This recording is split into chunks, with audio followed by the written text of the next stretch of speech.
Assalamualaikum students, this is me Dr. Abbas Ahmed, a student of fourth year MBBS from Government Medical College। आज मैं आप लोगों के साथ फर्स्ट और सेकंड ईयर MBBS के लिए कौन से हाईली रिकमेंडेड बुक्स है वो शेयर करना चाहता हूँ। सबसे पहले हम बात करेंगे फर्स्ट ईयर की। फर्स्ट और सेकंड ईयर MBBS के बुक्स ऑलमोस्ट सेम होते हैं, सिर्फ और सिर्फ सेकंड ईयर में न्यूरो एनाटॉमी की बुक्स की एडिशन हो जाती है। फर्स्ट ईयर और सेकंड ईयर MBBS के लिए कौन से बुक्स अच्छे हैं, डिटेल में सारी चीज़ें आप लोगों के साथ शेयर करता हूँ, वीडियो को आखिर तक देखिए। सबसे पहली बात करते हैं कि MBBS में लोग तीन तरह की स्टडी करते हैं। एक टॉपर लेवल की स्टडी, दूसरी एवरेज स्टूडेंट्स होते हैं और तीसरे जो स्टूडेंट्स होते हैं वो सिर्फ पास करते हैं। तो टॉपर लेवल के लिए कौन से बुक्स चाहिए, एवरेज स्टूडेंट्स कौन से बुक पढ़ते हैं और जो सिर्फ पास करते हैं तो उनके लिए कौन से बुक्स अच्छे हैं, MBBS के लिए लॉन्ग बुक्स कौन सी है और MBBS के लिए शॉर्ट बुक्स, ये सारी चीज़ मैं आप लोगों के साथ वन बाय वन डिटेल में शेयर करता हूँ। सबसे पहली बात करते हैं एम्ब्रियोलॉजी की।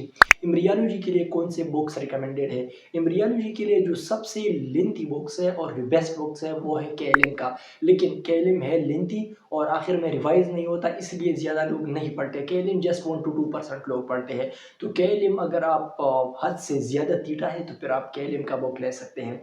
केलिम के अलावा जो दूसरा बुक्स है जो हाईली रिकमेंडेड है और बेस्ट बुक है, जो लॉन्ग बुक भी है और साथ में शॉर्ट बुक भी है, वो है लिंगमैन का। लिंगमैन का बुक एवरेज स्टूडेंट्स भी पढ़ते पढ़ते हैं और टॉपर लेवल वाले स्टूडेंट्स भी पढ़ते हैं और जो सिर्फ पास करते हैं तो वो भी पढ़ते हैं। लिंगमैन का बुक बहुत ज़्यादा अच्छा है, वो आप आसानी से कवर कर सकते हैं और बहुत ज़्यादा बेहतरीन तरीके से सिंपल लैंग्वेज उसको लिखा है।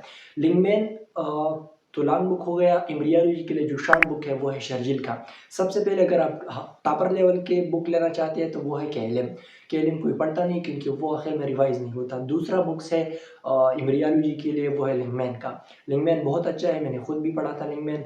और तीसरा जो बुक है वो है शर्जिल का। शर्जिल शॉर्ट बुक है, ये आसपी में बहुत हेल्प करता है वाइवा में, वाइवा एग्जाम में, और साथ में इससे MCQs भी बहुत अच्छी तरीके से हो जाते हैं। तो अगर आप शॉर्ट बुक लेना चाहते हैं तो शॉर्ट बुक एम्ब्रियोलॉजी के लिए जो है वो है शर्जिल बेस्ट बुक है, तो शर्जिल वाला शॉर्ट बुक आप ले लें। एम्ब्रियोलॉजी की बात तो ख़त्म हो गई। अब सेकंड नंबर पे आते हैं हिस्टोलॉजी की तरफ। हिस्टोलॉजी के लिए mainly two types of book होते हैं। एक हिस्टोलॉजी के लिए है लाइकोसेन और जो नेशनल मेडिकल यूनिवर्सिटी वालों ने लिखी है, और दूसरा जो बुक है वो है डाइपोर।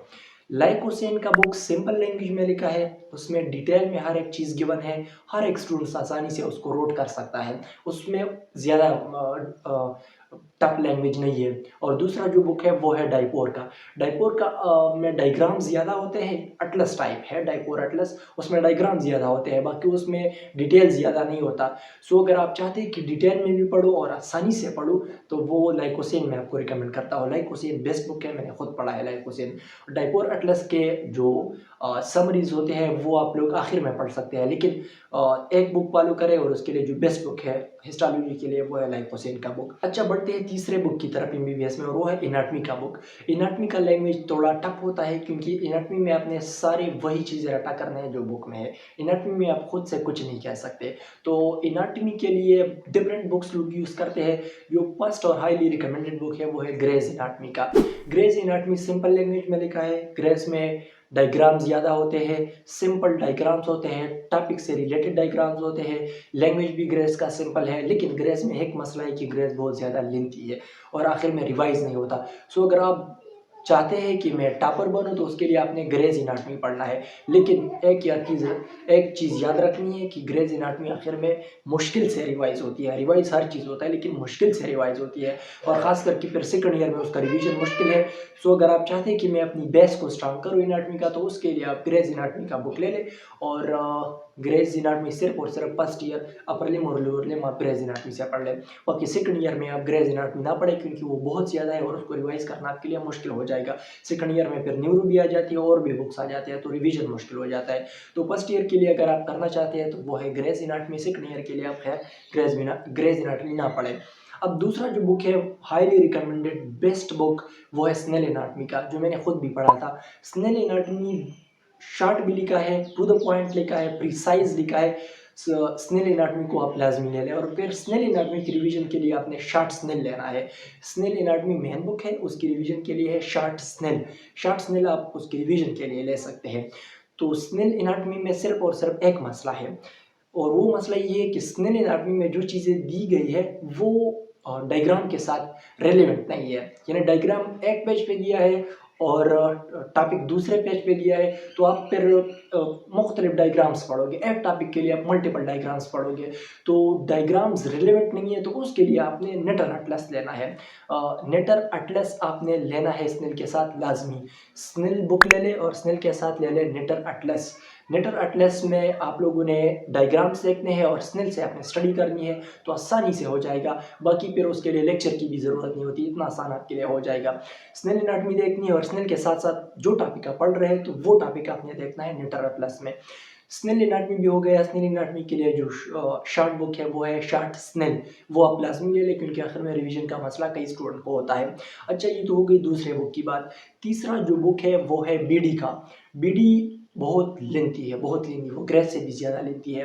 बीडी कोई पढ़ता नहीं है, रेयर स्टूडेंट्स पढ़ते हैं, लेकिन सिर्फ और सिर्फ जो जनरल एनाटॉमी है वो आपने लाजमी बीडी से पढ़नी है। जनरल एनाटॉमी एक शॉर्ट सा बुक होता है, आपके फर्स्ट मॉड्यूल में होता है, तो आपने जनरल एनाटॉमी पढ़ने के लिए बीडी 84 लेने हैं। उसके लिए लाइक हुसैन भी है, लेकिन बीडी 84 बेस्ट है क्योंकि बेस्ट है, तो बेस्ट को स्टार्ट करने के लिए आपने बीडी लेना है। बीडी 84 वो आपने लेना है जनरल एनाटॉमी के लिए। फोर्थ नंबर पे आते हैं फिजियोलॉजी, जो कि सबसे इजी, इंटरेस्टिंग और सिंपल लैंग्वेज में लिखा है गाइटन वालों ने। गाइटन का बुक हाईली रिकमेंडेड है, सब लोग गाइटन यूज़ करते हैं। गाइटन का बुक सिंपल लैंग्वेज में है, इजी है, डिटेल में है। गाइटन हाईली रिकमेंडेड, दूसरा कोई ऐसा बुक नहीं है जिसको लोग रिकमेंड करें। और इंडियन बुक्स भी है, लेकिन गाइटन बेस्ट है हर स्टूडेंट के लिए। गाइटन में एक मसला है कि वो सिंपल लैंग्वेज में बार बार वही चीज़ें लिखी है, तो अगर रिवाइज आपसे नहीं होता आखिर में, तो उसके लिए आपने स्टार्ट में एक आपने चैप्टर पढ़ लिया गाइटन का, फिर उसके साथ आपने पढ़ना है दूसरे बुक से, बीआरएस से। बीआरएस शॉर्ट बुक है और गाइटन लॉन्ग बुक है। गाइटन से आप पढ़ोगे और साथ में शॉर्ट बुक बीआरएस पढ़ोगे, तो आखिर में आपको रिवीजन का मसला नहीं होगा। Highly recommended long book for physiology is Guyton और गाइटन एंड हॉल, और शॉर्ट बुक जो है वो है बीआरएस। फिर दोस्त भी अच्छा है, लेकिन अगर आप गाइटन पढ़ते हैं तो गाइटन के साथ आपने बीआरएस को लेना है। बायोकेमिस्ट्री का लैंग्वेज थोड़ा टफ होता है। बायोकेमिस्ट्री के लिए लोग मुख्तलिफ किस्म के बुक्स यूज़ करते हैं। मैं आप लोगों को सिर्फ और सिर्फ 3 किस्म के बुक्स बताता हूँ। सबसे पहली है सत्या। सत्या लोग फर्स्ट ईयर में मोस्टली यूज़ करते हैं। सत्या सिंपल लिखा है, लेकिन उसका लैंग्वेज थोड़ा अजीब है, वो बंदे को याद नहीं होती, मेमोराइज नहीं होती। तो सत्या फर्स्ट ईयर में लोग यूज़ करते हैं और फिर पंकज सेकंड ईयर को। लेकिन मैं रिकमेंड करता हूँ, मैंने दोनों बुक्स पढ़े हैं, आप सत्या ना पढ़े बल्कि फर्स्ट ईयर से ही पंकज पढ़े, क्योंकि पंकज सिंपल लैंग्वेज में लिखा है, थोड़ा डिटेल में है, लेकिन वो मेमोराइजेशन वाला मसला नहीं होता इसमें। तो आपने पंकज लेना है ताकि आपको सही से मेमोराइज हो। पंकज पर first and second year MBBS both. लिपन card भी है, लेकिन लिपन कार्ड एशिया वाले स्टूडेंट नहीं पढ़ते, तो एशिया वाले स्टूडेंट अगर आप है तो आपने लेना है पंकज बेस्ट। सत्या भी आप ले सकते हैं, लेकिन पंकजा नाइक मैं रिकमेंड कर देता हूँ क्योंकि मैंने दोनों पढ़े हैं, तो उसमें जो बेस्ट बुक है वो है पंकजा नाइक। तो पंकजा नाइक बुक आपने लेना है बायोकेमिस्ट्री के लिए, फर्स्ट ईयर के लिए भी आपने लेना है और सेकंड ईयर के लिए भी आपने पंकजा नाइक पढ़ना। अच्छा, अब ये बताओ कि क्या बायोकेमिस्ट्री के लिए कोई शॉर्ट बुक है? तो बायोकेमिस्ट्री के लिए जो शॉर्ट बुक है वो है इंस्टेंट। तो इंस्टेंट आप बायोकेमिस्ट्री आप ले सकते हैं, ये बायोकेमिस्ट्री का शॉर्ट बुक है। और प्लस किप्लान बायोकेमिस्ट्री, अगर आप चाहते हैं कि मैं टॉपर लेवल की स्टडी ना करूँ ना, सिर्फ पास करूँ, तो फिर आप इंस्टेंट ले लें और इंस्टेंट के साथ आपने लेना है किप्लान। इंस्टेंट और किप्लान बायोकेमिस्ट्री ये शॉर्ट बुक है, ये दोनों आपको बायोकेमिस्ट्री लर्न करने में बहुत ज़्यादा हेल्प देगी। अगर आप चाहते हैं कि मैं टॉप करो, तो फिर टॉप करने के लिए आपने लिपन कार्ड या पंकजा नाइक या सत्या पढ़ना है, लेकिन मैं जो हाईली रिकमेंडेड है वो है पंकजा नाइक। अच्छा, ये तो हो गई फर्स्ट ईयर एमबीबीएस की बात। अब करते हैं सेकंड ईयर एमबीबीएस की बात। सेकंड ईयर एमबीबीएस में सिर्फ और सिर्फ एक चीज़ की एडिशन होती है, वो है न्यूरो एनाटॉमी की। न्यूरो एनाटॉमी को लोग हल्का लेते हैं, लेकिन न्यूरो एनाटॉमी को हल्का ना लें, क्योंकि न्यूरो एनाटॉमी से एमसीक्यूज़ को ना देखें। न्यूरो एनाटॉमी से आपकी न्यूरो भी सॉल्व होगी, आपके एनाटॉमी की क्वेश्चन भी सॉल्व होगी, आपकी फिजियोलॉजी में भी हेल्प करेगा, आपकी पैथोलॉजी और साथ में आपकी मेडिसिन में भी हेल्प करेगा। तो आपने न्यूरो एनाटॉमी को लाइट नहीं लेना, न्यूरो एनाटॉमी को मॉड्यूल के साथ साथ भी पढ़ना है ताकि फिर आपको बाद में रिवीजन का मसला ना हो। तो न्यूरो एनाटॉमी लाजमी पढ़ें। अच्छा, न्यूरो एनाटॉमी के लिए कौन सा बुक हाईली रिकमेंडेड है?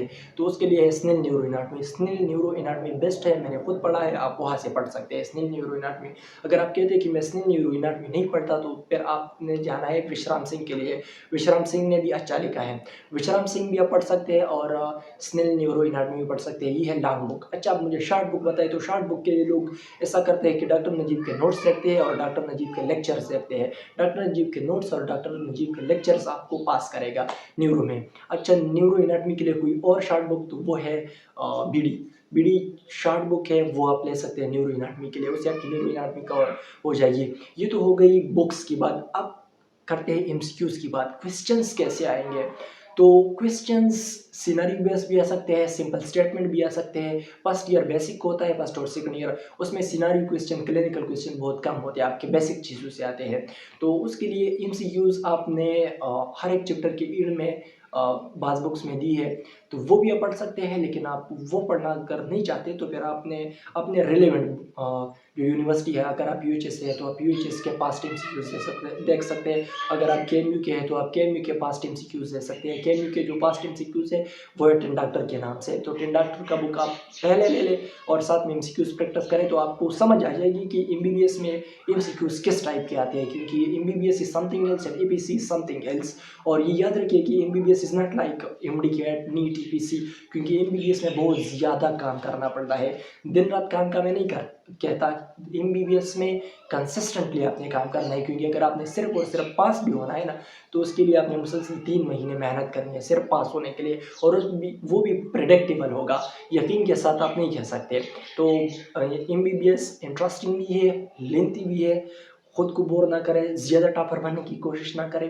एवरेज स्टूडेंट बने और नॉलेज वाले स्टूडेंट बने, मार्क्स वाले स्टूडेंट नहीं। तो नॉलेज बहुत ज़्यादा है और हर एक चीज़ को आपने नहीं पढ़ना, टू द पॉइंट वही चीज़ें पढ़े जो आपको एग्जाम में फ़ायदा देगा और जो आपको बाद में फ़ायदा दे सकता है। तो ज़्यादा शॉर्ट बुक की तरफ भी ना जाए और ज़्यादा लॉन्ग बुक, दरमियानी वाला रास्ता इख्तियार करें। तो दरमियानी वाले रास्ते के लिए मैंने आप लोगों को सारे डिटेल बता दिए इस वीडियो में। अच्छा, केएमयू वाले पेपर को कैसे बना देते हैं, एमसीक्यूज कहाँ से बोले थे?